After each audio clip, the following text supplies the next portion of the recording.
Bueno, sí, como decía nuestro hermano Jaime, pueden preguntar si tienen dudas de lo que vamos a ir, pero es historia, hermanos.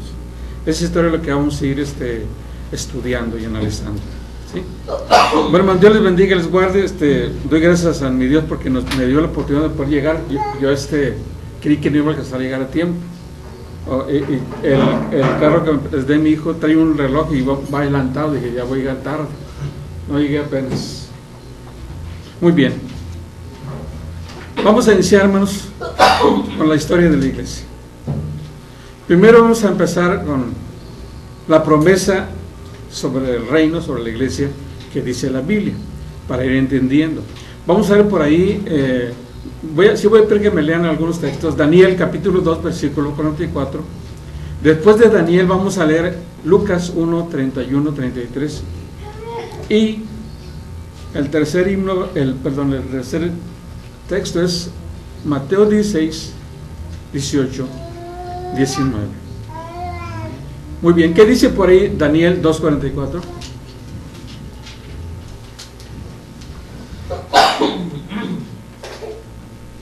En los días de estos reyes, el Dios del cielo levantará un reino que no será jamás destruido, ni será el reino dejado a otro pueblo. Desmanecerá y consumirá todos estos reinos para permanecer para siempre. Muy bien. Hermano, vamos a ir analizando estos textos para ver, para tener una buena imagen de la iglesia desde que fue establecida. Esta es una profecía, como 540 años antes de Cristo, antes de que viniese Cristo, fue dicha esta profecía. Bueno, pero la profecía dice que en los días de estos reyes, el Dios del cielo establecerá un reino que jamás será destruido, ni será dejado a otro reino, y permanecerá para siempre. ¿Qué es para siempre? O sea, que no va a tener pausas. Quiere decir que el reino de Cristo que se estableció el año 33 no ha dejado de predicar hasta nuestros días. Eso es lo que está diciendo el profeta. Pero ¿qué dice Lucas 1, 31 al 33? Lucas 1. Sí, Lucas 1, 31 al 33. Y ahora, dice, y ahora concebirás en tu vientre y darás a luz un hijo y llamarás su nombre Jesús. Este será grande y será llamado Hijo del Altísimo. Y el Señor Dios le dará el trono de David su padre, y reinará sobre la casa de Jacob para siempre, y su reino no tendrá fin. Muy bien, fíjense, hermanos, este es el reino de Jesucristo.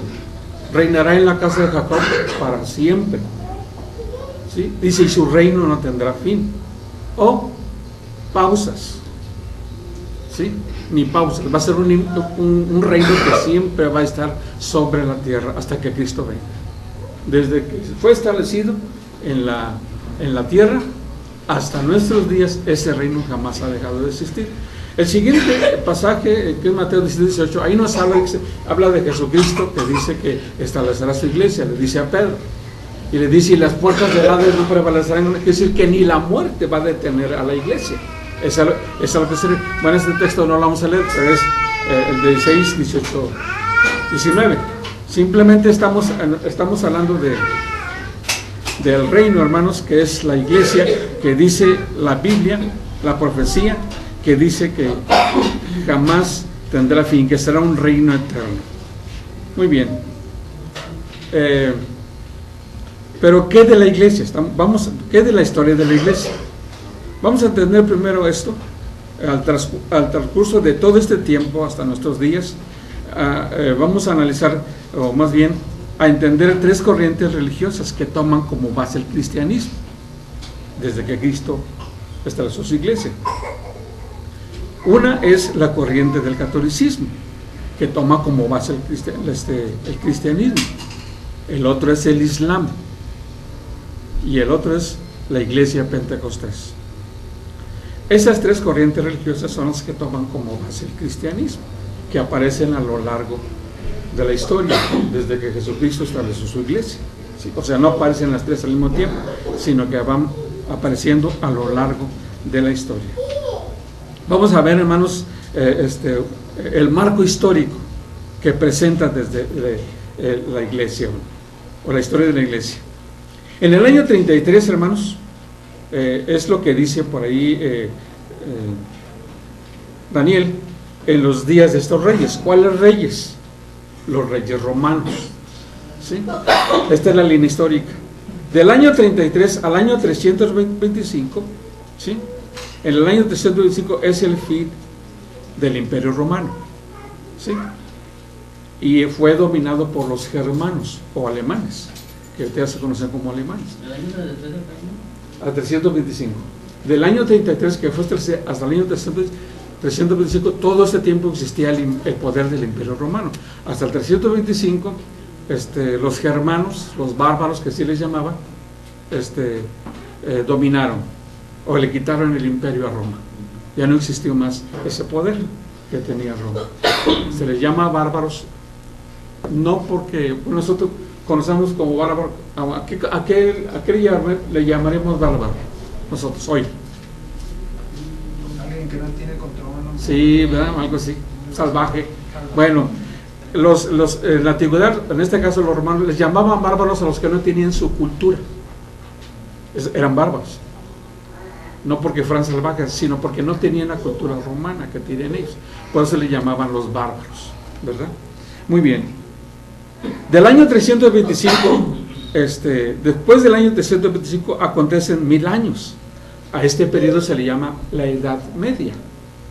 En este tiempo de la Edad Media, fue cuando, después de que Roma empezó a caer, luchó por el control del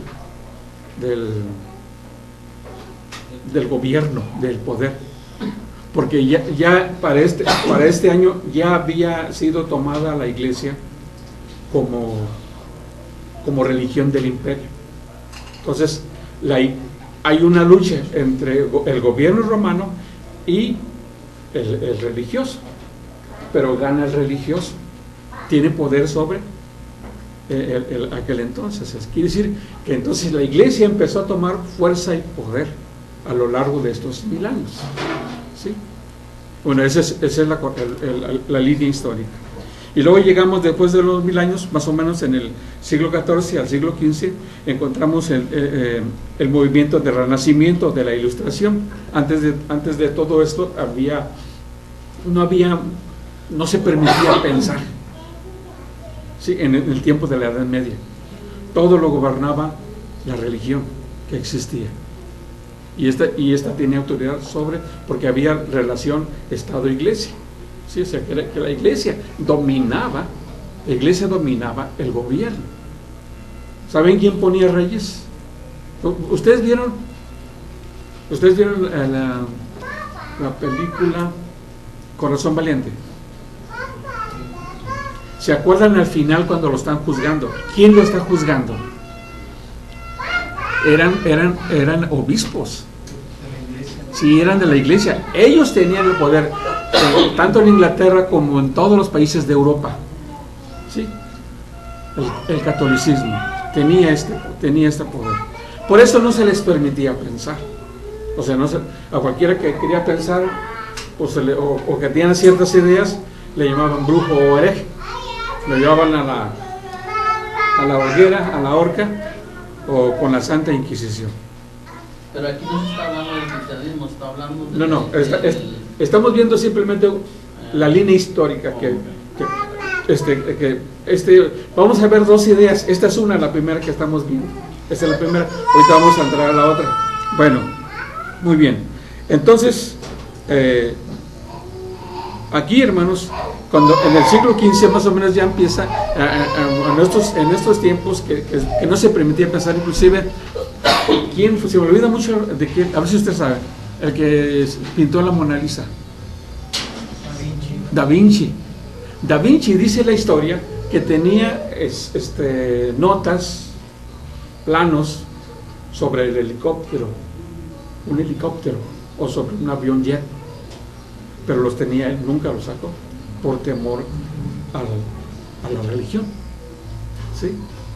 O sea, había hombres desde mucho tiempo atrás pero no se les permitía pensar, ¿sí? No podían. Muy bien, estamos viendo lo que está pasando a través de la historia. Después del siglo XIV o XV, llegamos hasta el siglo XVIII y empieza la evangelización de América, donde España, Francia y Inglaterra, que España, que fue la primera potencia mundial, planea los viajes desde Europa al nuevo continente, a descubrir América.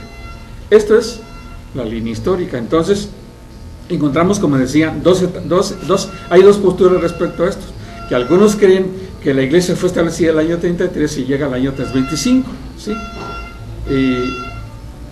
Y se define como iglesia católica la apostasía, ¿sí? Y que de esta apostasía no se levanta hasta el año 18, ¿sí? Con el movimiento de restauración, ¿sí? Esto es una idea. La otra postura es que la iglesia nace el año 33 y el año 35 el Imperio Romano le dice, este va a ser la religión imperial. No todas las iglesias de Cristo o las congregaciones se dejaron llevar por el Imperio Romano. Entonces hubo una gran división, pero mucha iglesia se convirtió en la apóstata. Pero la iglesia, las que se opusieron, trabajaron bajo la clandestinidad. La historia no habla de eso. ¿Por qué? Porque ¿quién escribe la historia? Los poderosos o los que triunfan. La iglesia de Cristo no pudo escribir la historia porque no tenían el poder. El catolicismo tenía el poder. Ellos escriben la historia. Por eso la historia que conocemos es basada a las ideas del catolicismo. ¿Y qué pensamos nosotros? Pues el año 35, en el 325, la iglesia ya no aparece, se convierte en apóstata y hasta el siglo XVIII aparece. Porque eso es lo que ellos escribieron. Ellos no hablan de la iglesia de Cristo. Bueno, así, como iglesia de Cristo. Pero vamos a ver más adelante cómo es que sí la mencionan. Pero vamos a ver más adelante. Muy bien, estas son dos ideas, por decirlo, un ejemplo, respecto a esto de que no fue reconocida, estaba como ilegal la iglesia de Cristo porque no estaba sujeta al Imperio Romano. Es como en México. En 1930 entró la iglesia de Cristo a México, ¿sí? Pero en 1992 el gobierno le habla a las iglesias, viene a la iglesia de Cristo, le dice, ven, te vamos a nacionalizar. ¿Cuáles son? En Querétaro inclusive hubo una reunión de la iglesia de Cristo en ese año. Y les dice, a ver, dime cuáles son tus creencias, ya, lo que pide el gobierno. Hasta ese año es la iglesia de Cristo nacionalizada, se conoce. ¿Eso quiere decir que antes no existía la iglesia? No, sí existía. Es igual lo que pasó con la iglesia de Cristo. No es reconocida, pero existía. En la historia, con los análisis de la historia, desde el año 30 hasta el 93, no existe la iglesia de Cristo. En la historia, aquí en México. Pero hemos existido en México desde 1930, ¿sí? Para más o menos darnos una idea lo que aconteció en aquel entonces. En la historia se refiere registrada ante gobierno. Sí, registrada ante gobierno, ¿sí? Como en aquel entonces solamente el catolicismo fue registrado, decimos, no, por la iglesia de Cristo nunca apareció. Es que ellos nunca hablaban siempre de sus gobiernos, de lo que hicieron a través de todo ese tiempo, pero nunca hablaron de la iglesia de Cristo como iglesia de Dios, jamás, ¿sí? Porque ellos tenían poder, los escritores eran ellos. No tendrían por qué hablar de la iglesia si ellos no iban a la iglesia. Sí, tenían su religión, sí, eran católicos, no tenían por qué hablar de otra. sí. Bueno, pero eso no quiere decir que no existiera la iglesia de Cristo. Muy bien, esta clase es muy larga, la estoy haciendo muy corta. Después, primero Dios, ya fui a 2 congregaciones, me pidieron copias, voy a hacer copias, no las tengo todavía, y les voy a dar unas 3 para que ustedes ya se puedan, estamos trabajando sobre eso. Muy bien, entonces, hermanos, dice, vamos a ver lo que dice la Escritura cuando dice, llegado el cumplimiento del tiempo. Vamos a regresar ahora a lo que Dios tenía planeado. Parece que es que Gálatas 4, por ahí, ¿verdad? llegado el cumplimiento del tiempo. A ver si es, por favor, me lo leen ahí.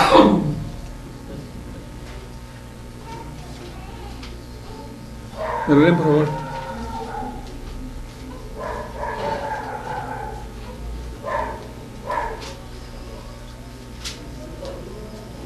¿Qué dice por ahí?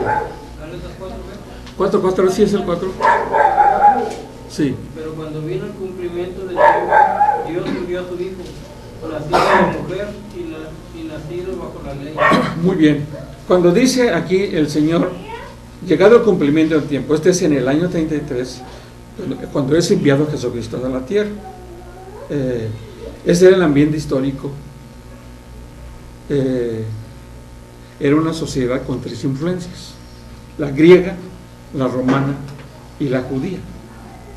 La griega, su filosofía teísta dejaba con mucha hambre a la clase social alta, no satisfacía las necesidades espirituales, ¿sí?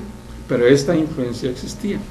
Su idolatría e inmoralidad tampoco satisfacía, hablando de esta influencia griega, tampoco satisfacía la clase media. El idioma fue el idioma especial o preciso para la llegada. Ya el Evangelio llegó en el momento que estaba este idioma, porque este idioma es uno de los idiomas que deshoja profundamente la idea del Evangelio. Porque en cuanto al amor, ¿saben qué nos enseña el Evangelio? El griego nos da varias clases de amor, pero si no existiera este idioma se batallaría. Pero este idioma era necesario, o más bien estaba cuando llegó el Evangelio. Precisamente estaba para recibir el Evangelio. Esta era la influencia griega. La romana, en tiempos del imperio, había un ambiente de seguridad, de paz. ¿Por qué? Roma había conquistado todo el antiguo mundo, toda Europa, ¿sí? No llegó casi a España, pero casi llegó a España, pero casi tenía dominado toda esa área en Roma. Entonces, en cada país, en cada ciudad, había una guarnición de soldados romanos, como diciendo: aquí estamos, tranquilos, no queremos revueltas. Pero en cada país, en cada ciudad, en cada región de toda Europa, de cada país, había soldados romanos. Había un ambiente de paz y de seguridad. ¿Para qué? Para que el Evangelio entrara. El Evangelio no llegó en tiempo de guerra, cuando había guerra. O sea, por eso dice Gálatas, llegado el cumplimiento, ¿sí?, del tiempo, o sea, el momento propicio para el Evangelio. Dios preparó todo esto. Muy bien. Además, sus ingenieros son los primeros que empezaron con la ingeniería, los romanos. No había, para poder trasladarse de un lugar a otro, era a pie o caballo en carro. Los que tenían caballo, carro, pues bien; los que no, a pie. A veces tenían que cruzar montañas. No, abrieron montes, así como lo hacemos aquí, abrieron caminos los ingenieros romanos para llegar a toda Europa. Ese también era propicio para el peregrinar del Evangelio. También se les acortó el tiempo, o más bien se les acortó el tiempo para que no durasen tanto para transportarse de un lugar a otro. Por eso volvemos al pasaje que dice Dios: llegado el cumplimiento del tiempo, un tiempo propicio. El judío era un ambiente judío. La idolatría se había acabado. Acuérdense que antes de eso, 400 años atrás, eran idólatras los judíos, pero para cuando llega el Evangelio ya no eran idólatras. Se había desaparecido ese punto de la idolatría. Entonces, inclusive los judíos tenían sus sinagogas, que esto también es importante. Y fíjense cómo preparó Dios. Si recordamos nosotros cuando los judíos fueron tomados como esclavos y llevados fuera de Israel, los judíos ocuparon casi toda Europa, porque eran llevados de un lado para otro. Cuando fueron llevados por los babilonios y después los medos persas, y estos se llevaban judíos para toda Europa. Los judíos invadieron también como esclavos, pero los judíos siempre tienen una cosa: implantaban sinagogas donde llegaban. se cantaban himnos y se leían las escrituras de la ley de Moisés. Así que donde quiera que podía llegar uno, en cualquier parte de Europa, habían judíos. ¿Se acuerdan lo que dice allí Hechos 2? Cuando dice que ¿quién estaba ahí? Medos, persas, había todas las de Asia. Me lo leen ahí, es el, no sé si es el 7 o el 8, donde dice los países judíos, o sea, que eran ya nacionalizados o que de aquel país hablan. Dice partos, medos, elamitas y los que habitamos en Mesopotamia, en Judea, en Capadocia, en el Ponto y en Asia, en Frigia y Panfilia, en Egipto, en las regiones de África, más allá de Cirene, y romanos aquí residentes, tanto judíos como prosélitos, cretenses y árabes, les oímos hablar en nuestra lengua las maravillas de Dios. Muy bien, fíjense quién estaba ahí. Estos no hablaban el judío, porque habían nacido allá. Porque cuando fueron llevados al exilio, se les permitió regresar, pero duraron años allá. Así que, un ejemplo, si nosotros nos vamos a Estados Unidos, ponse el hermano Jaime, se va con su esposa para Estados Unidos, y el hermano ya tiene 60 años, ya, y se quiere regresar, pero de ahorita se va, no ahorita los tiene. Pero tuvo unos 20 hijos más, un ejemplo, pero con la misma esposa, no viene a pesar más. ¿Qué edad que le calculan a los hijos? Ya cuando se quiere venir, algunos 20, 30, 40 años. Pero esos hijos nacieron allá. Y cuando ellos se quieren regresar, los hijos ya hicieron raíces y no se quieren venir. Eso fue lo que pasó con los judíos. Muchos regresaron, pero muchos se quedaron en Europa. Son estos que dice la Escritura. Todo este era el plan de Dios. Llevarse a los judíos desde la ley de Moisés es el plan de Dios. Dios tenía preparado el día que Cristo naciese. Todo era un trabajo de Dios. Ya analizando la historia, es un plan, como dice, detenidamente o detalladamente preparado por Dios. Había entonces en toda Europa judíos. Por eso estos que se convirtieron en hechos regresaron a sus países. Quiere decir que cuando Pablo va en su ministerio, él encontró hermanos en Europa. ¿Se acuerdan de aquel que le predica a Felipe en el camino? ¿De dónde era este? De Candace, dice las reinas de Candace. ¿Quién sabe qué país era ese? De Etiopía. Dice, era de Etiopía y siguió su camino gozoso. Pero ya llegó convertido a su país o de donde venía como cristiano. ¿Sí? Pues por eso cuando Pablo, que más después vemos, Pablo llega ya encuentra fácil el terreno para el evangelio. Claro que solamente los judíos eran cristianos, no predicaban a los gentiles, no. Ellos siempre tenían la idea que solamente era para los judíos el cristianismo. Casi 13, 14 años pensando Pedro y los demás solamente para nosotros, hasta que dice Pedro, ahora comprendo que Dios no hace excepción de personas. Muy bien. Bueno, ese era el ambiente. Y había 3 grupos religiosos: fariseos, saduceos y esenios. Los fariseos y los saduceos, hermanos, siempre pusieron tropiezo al evangelio. Si alguien quiere, por una pregunta o una duda, levante la mano, por favor. Sí, si tiene alguna duda o una pregunta. Muy bien. Para poderlo ver. Bueno, estos, precisamente los fariseos y los saduceos, estos sirvieron aún para el evangelio. ¿Por qué? Porque Jesucristo explicó muchas cosas por las preguntas o por la intromisión, por entrometerse con Cristo, los mismos fariseos, en querer hacerle caer. Jesucristo explicaba más y más el evangelio. ¿Sí? Hablando del adulterio. ¿Qué adulterio? Simplemente tener relaciones con la mujer. Jesucristo explica por la situación de ellos.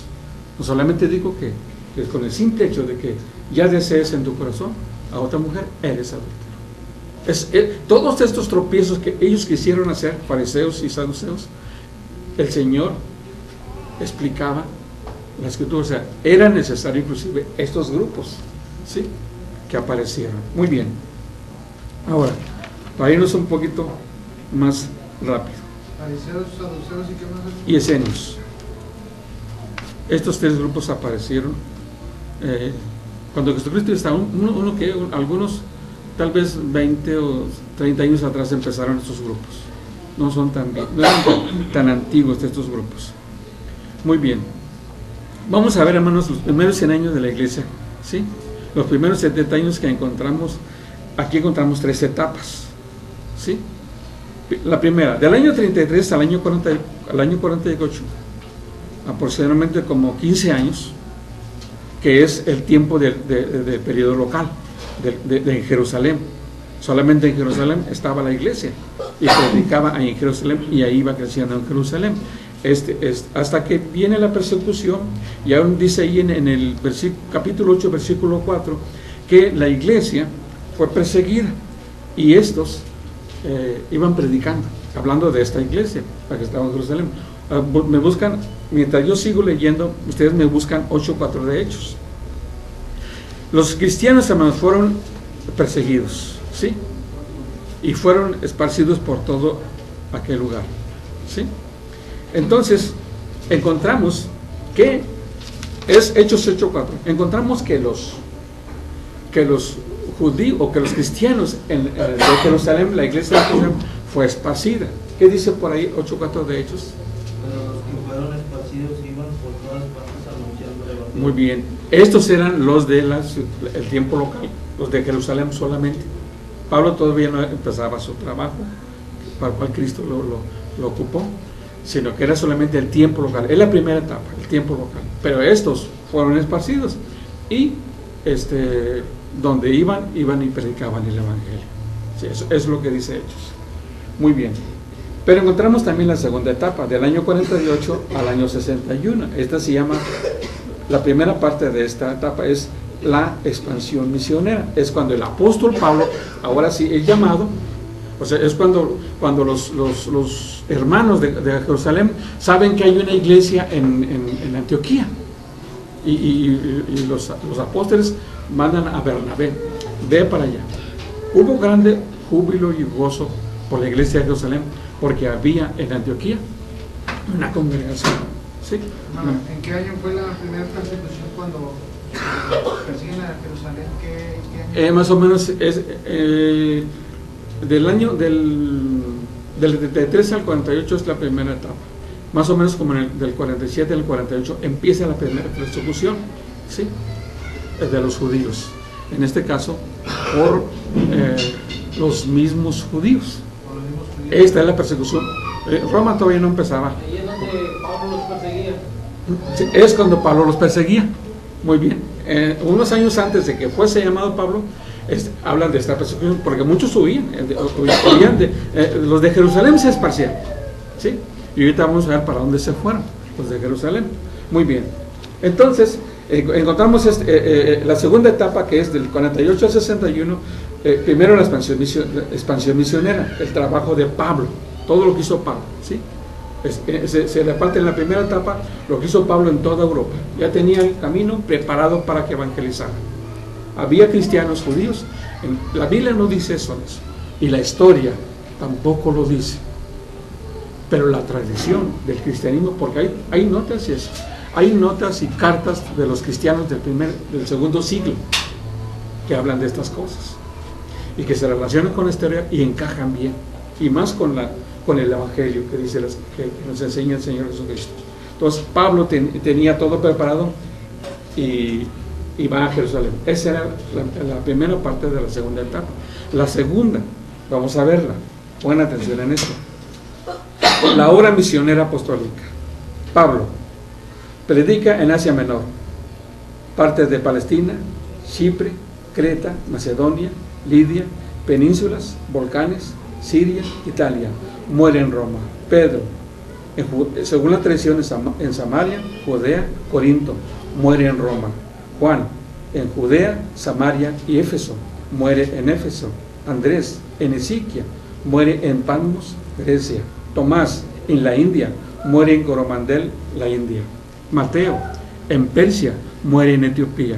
Felipe, en la parte alta de Persia, muere en Hierápolis, Frigia. Bartolomé, en la India y Armenia Mayor, muere en Herbápolis, en Hermania. Santiago Mayor, el Mayor, en Judea y España, muere en Jerusalén. Judas Tadeo, predica y muere en Arabia. Santiago el Menor, en Jerusalén, y allí muere. Simón el Celote, en Mesopotamia, y muere en Persia. Matías, en Etiopía, y ahí muere. Los apóstoles murieron en toda Europa. O sea, cosas que uno no sabía, pero la historia o la tradición del cristianismo nos dice que los apóstoles fueron esparcidos. En Corinto está lejos de Jerusalén. Pablo, tenemos indicios de que Pedro estuvo en Corinto. ¿Se acuerdan el problema que hubo ahí con los corintios?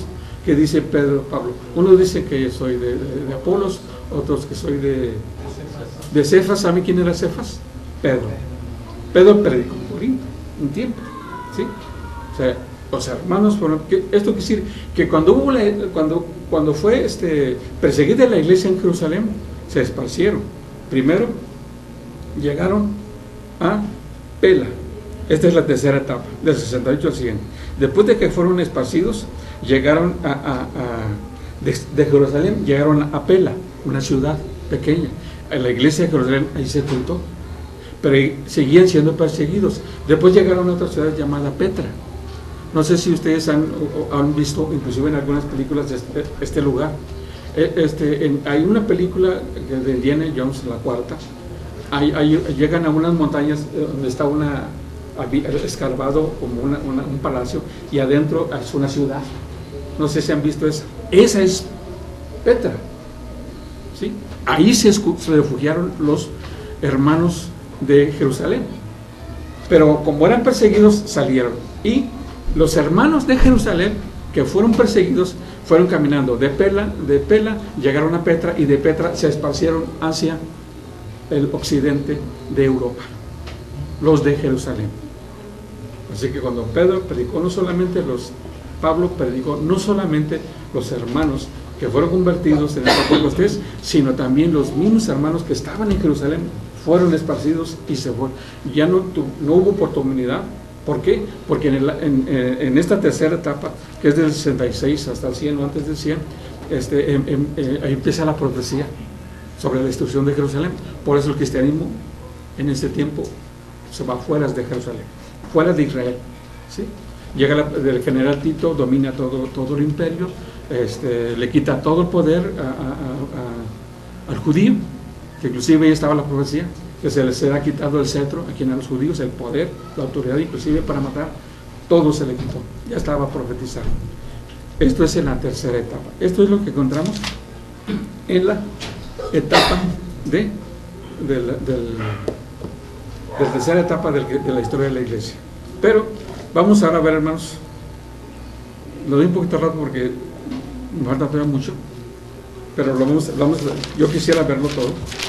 Bueno, como lo tengo yo, pero vamos a ver. ¿Hasta qué horas tenemos ahorita, hermano? ¿Ahorita? Hasta las 11, faltan 5. Bueno, vamos a ver qué hacemos en 5 minutos. Muy bien. Bueno, entonces, mira, es la primera etapa con la muerte de Esteban, ¿verdad? Sí. Pero es nada más la iglesia de Jerusalén. La iglesia de Jerusalén. Todavía no existe, porque no había iglesia gentiles todavía. Luego la segunda etapa empieza en el 48, del 48 en adelante. A 61. A 61. Ahí en el libro de Hechos, ¿dónde lo ubicamos eso? En el libro de Hechos lo ubicamos en Antioquía, hermano. Ahí en Antioquía, capítulo 11, hasta ahí encontramos, porque ahí está empezando la tercera etapa, porque ya es una congregación gentil, los de Etiopía, ya no era Jerusalén. Por eso los hermanos de Jerusalén se pusieron gozosos porque había en Antioquía. Y por cierto, cuando llegaron los gentiles al cristianismo, ahí dice, por primera vez se les llamó cristianos. No se les llamó antes cuando estaban judíos, sino hasta que llegaron, como quien dice, judíos y después gentiles. Ahora sí se les llamó cristianos, porque es una sola iglesia y un solo nombre para todos. Antes eran discípulos, ¿verdad? Muy bien, entonces encontramos, hermanos, en este tiempo, después del año 100, encontramos una serie de problemas. Voy a ver si lo puedo decir un poquito rápido. Se encontraron con dos problemas, la iglesia, antes de que terminara el Imperio Romano. Encontramos con que tenía dos problemas. Estuvo encima de ellos, estaba la apostasía y la persecución. ¿Sí? Se avecinaba la apostasía. Esos son los grandes enemigos de la iglesia. Bueno, eran perseguidos. Los cristianos eran perseguidos. ¿Sí? Entonces, inclusive un emperador dice que persigan a los cristianos. Bueno, hubo varios, pero uno de ellos para que es Diocleciano, y pedía reporte a sus gobernantes. Había uno, Plinio, parece que era Plinio, un gobernador de Roma, dice, y tenía que dar reporte, y él escribe, le escribe y le dice: yo, persigo la iglesia, pero no nada más porque sí. Si en una congregación hay una persona importante, yo la sigo. Los persigo y les digo que renieguen de ese nombre, que pisoteen las escrituras y se las quemo. Si ellos hacen lo que les digo, les perdono la vida. Pero una cosa sí te digo, que este pueblo es un grupo maravilloso. Se ayudan entre ellos, se ven los unos por los otros. Este gobernador escribe al emperador. O sea, él perseguía a un pueblo que no era rebelde, pero estamos viendo que aún los enemigos de la iglesia hablan bien de la iglesia. Esto está escrito en la historia, ¿sí? Porque una carta escrita, muy bien. Bueno, el otro problema que tuvieron eran los problemas internos de la misma iglesia. Estos hermanos que eran perdonados, pues no servían, pero eso era cuando hubo persecución, porque a veces iba tiempo de persecución y luego había bonanza. Cuando había bonanza, ellos querían regresar otra vez a la iglesia, y hubo un problema entre la iglesia de Cristo. Dice: no, pero ¿cómo es que vamos a permitirles? Se hicieron dos grupos, ¿sí? Unos fueron los conservadores y otros fueron los laxos, parece. Estos laxos le llamaban que eran los tolerantes. Siempre vamos a darles la oportunidad que entre. Y los conservadores decían: ¿por qué? ¿Por qué le vamos a estos que son unos traidores, cómo le vamos a permitir que entre? Bueno, los conservadores dijeron: vamos a darle 5 años de prueba. El primer año dice: pueden visitarlos, pero allá afuera. Aún nosotros somos conservadores. Los hermanos que fueron traidores, 1 año allá afuera, por las ventanas escuchando, no pueden entrar. El segundo año ya se les permitía entrar, pero no podían participar de nada, ni de cantar un himno, ni dirigir oraciones. El tercer año ya se les permitía a algunos hacer una oración, ¿sí? Pero nada más. De la mesa todavía no se les permitía.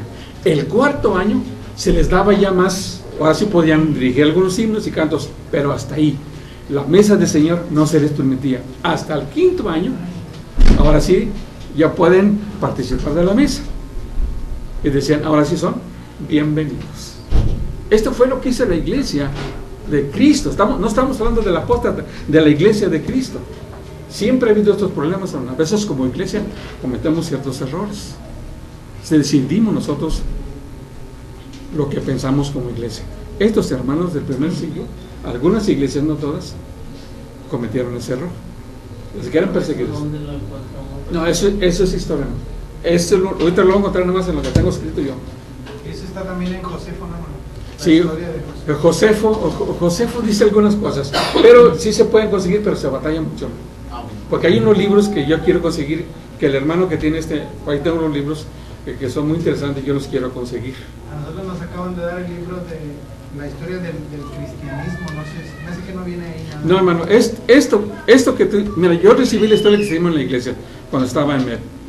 Esto no viene nada, de esto no viene algunas cosas, pero yo cuando vi esto, todo lo relacioné. Es una lógica increíble, porque además cuando empiezo con los textos de Daniel y de Lucas, a mí me va a entender, la iglesia jamás dejó de existir, ¿sí? Y además dice Daniel: será un reino que no se ha dejado a otro. La iglesia que se dejó nacionalizar es en ese reino de Dios, porque fue dejado a otro. ¿A quién? A Roma.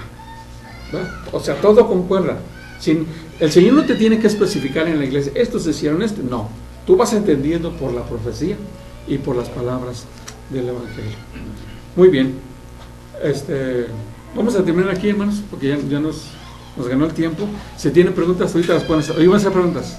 ¿No? Ahorita, si quieren, después de que reanudemos esto, voy a tratar de acabar pronto la otra parte. Nada más de la religión que ellos tenían de dejar 5 años a las personas que se habían alejado. Los hermanos que habían renegado. ¿Eso era reprobable o es reprobable como iglesia? No, eso no se debe hacer. No se debe de hacer. O sea, no hay Biblia para eso. Pero ellos lo hicieron porque juzgaron. Se hicieron conservadores. Es lo que pasa ahorita, hermano. Hay conservadores en la iglesia de Cristo. Una hermana se reunió con nosotros hace más de 20 años o 30 años. Porque la habían excomulgado los conservadores. Me imagino que eso se refería precisamente a la excomunión que te muestra la Biblia que debes de hacer. O sea, que Sí. si el hermano está Ajá. mal, primero se le llama aparte. La Ajá. segunda es, Sí. se le llama Sí. entre varios hermanos, dos o tres hermanos. Después Sí. viene la tercera que viene a ser presentado a la iglesia. Ajá. Y ya después es expulsión, Sí. según lo que dice Según la idea. Pero nunca ha hecho esto la iglesia cuando se excomulga. Jamás ha hecho eso. En ningún tiempo. ¿Sí? Nunca lo ha hecho.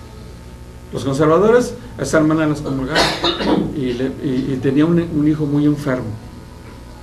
Se le murió a los 2 meses. Y tuvo que ir el domingo a verlo. Lo tuvo que cuidar. Y ese domingo no fue. Y el siguiente domingo fue y los promulgaron porque el domingo anterior no fue. Eso es extremismo. No utilizan Biblia. Estos hermanos conservadores no utilizan Biblia. Si queremos hacernos conservadores, estoy seguro que no vamos a usar la Biblia. Vamos a juzgar según lo que vemos. No, es que el Señor así debe de ser. Y lo hacemos. Cometemos errores sin pensarlo. Y es que aquí era diferente, hermano, porque aquí se estaba juzgando a los hermanos que cuando fue la persecución Sí. habían negado la fe. Sí, habían negado la fe. Yo decía, ¿por qué los voy a aceptar otra vez? Si yo no negué mi fe, yo perdí mis propiedades, Sí, todo, mi por familia. no renegar de Cristo, y ahora ellos que renegaron y no les pasó nada, ahora quieren ver. Sí, quieren rezar. Ahí uno usa el raciocinio humano. Humano. Sí te, Sí. sí te da coraje, sí te No, da- sí da coraje. Sí. O sea, ¿cómo es posible? Yo perdí inclusive hasta familiares. Pero en la iglesia de Cristo no podemos pensar. Dice Pablo, mas yo tengo la mente de Cristo. Dice, todo lo que tengo o lo que he tenido, lo tengo por basura. Así dice la Biblia.